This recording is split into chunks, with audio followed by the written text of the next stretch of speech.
நம்ம உடம்புல நுரையீரல் இல்லைன்னா ஒன்றும் நடக்காது. ஒரு மரத்தை தலைகீழாக தொங்க போட்டால் எப்படி இருக்கும்? அப்படி யோசிச்சு பாருங்கள். அப்படி தான் இதுவும் நுரையீரலும் அப்படி தான் இருக்கும்.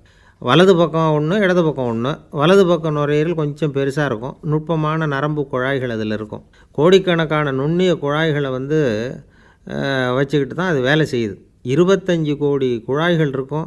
அதை அப்படியே முழுசாக பிரித்து பரப்புனா ஒரு டென்னிஸ் கோர்ட்டில் பாதி பரப்பளவு இருக்குமா. நுரையீரல் நிறம் கருஞ்சிவப்பு தான். புகை அதிகமாக உள்ளே போச்சுன்னா அது கருப்பாகிடுது. காற்றுல உள்ள பிராணவாயுவை இது இழுத்து எடுத்துக்கிட்டு ரத்தத்தை சுத்தப்படுத்துகிற முக்கியமான வேலையை இது செய்யுது. அசுத்த காற்றை வெளியில் அனுப்பி வச்சுருது. ஒருத்தர் வேகமாக ஓடி வரார், அவருக்கு மூச்சு இறைக்கும். பயங்கரமாக எதையாவது பார்த்து விடுறார், உடனே மூர்ச்சை ஆகிடுவார். இது மாதிரி சமயங்களில் வேறு எந்த தூண்டுதலும் இல்லாமல் நுரையீரல் தானாகவே இயங்கும். இப்படி ஒரு அவசியம் ஏற்படுறப்போ இயக்கத்தை தூண்டி விடுற முக்கியமான இணைப்பு மூளைக்கு கீழே முதுகு எலும்புக்கு மேற்பகுதியில் இருக்குது. அது உடனே சுவாசத்துக்கு அவசர உதவியை கொடுக்குது. இப்போ ஒருத்தர் பேசாமல் உட்காந்துருக்கார். இந்த சமயத்தில் அவருக்கு 1 பங்கு காற்று தேவைப்படுதுன்னு வச்சுக்கோங்க. அவர் எழுந்திரிச்சு நடக்கும் பொழுது 1.5 மடங்கு தேவைப்படும். ஓடினார்னா 3 மடங்கு தேவைப்படும். படுத்துருக்கிறப்ப அரை மடங்கு தான் தேவைப்படும். இதுக்கு நிமிஷத்துக்கு 16 தடவை மூச்சு விட்டாகணும்.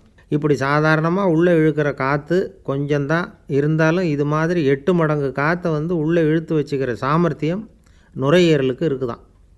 தண்ணி, நுண்கிருமிகள், ரசாயன பொருள் இப்படி எது உள்ளே போனாலும் நுரையீரல் சமாளிச்சுக்கும். 30 வருஷமாக விடாத புகை பிடிக்கிறவர் தொடர்ந்து உள்ளே அனுப்பி வைக்கிற புகையை கூட சமாளிக்குதுன்னா பார்த்துங்களேன். உள்ளே போகிற புகை நுட்பமான சுவாச முடிச்சுகளை அழிச்சு விடுது. கறி புகை அது மேலே படிஞ்சு உபயோகம் இல்லாமல் பண்ணிவிடுது. ஆனாலும் தேவைக்கு அதிகமாக 8 மடங்கு கூடுதலாக சுவாச முடிச்சுகள் நம்ம உடம்புக்குள்ளே இருக்கிறதுனால சமாளிக்க முடியுது. சமாளிக்க முடியலன்னா சில சமயம் மூச்சு திணறும். அதை ஒரு எச்சரிக்கையாக எடுத்துக்கிட்டு புகை பிடிக்கிற பழக்கத்தை விட்டுடணும். அதுதான் நல்லது. ஆனால் அப்படி யார் விடுறது? இணை பிரியாத 2 நண்பர்கள் இருந்தாங்களாம். 2 பேரும் விடாமல் சிகரெட்டு குடிக்கிறவங்க. அதில் ஒருத்தன் செத்து போட்டான். இன்னொருத்தன் அதுக்கப்புறம் 2 சிகரெட்டாக குடிக்க ஆரம்பித்தானா. ஏன் இப்படி பண்ணுறேன்னு கேட்டிருக்காங்க. நான் ஒரு சிகரெட்டு தான் குடிக்கிறேன், செத்து போன என்னுடைய ஃப்ரெண்டு இருக்கானே செத்து போனவன், அவனுக்காக இன்னொரு சிகரெட்டு குடிக்கிறேன் அப்படின்னு நானா. இது ரொம்ப ஆபத்து, விட்டுடு அப்படின்னு சொல்லியிருக்காங்க. சரின்னு ஒத்துக்கிட்டான்.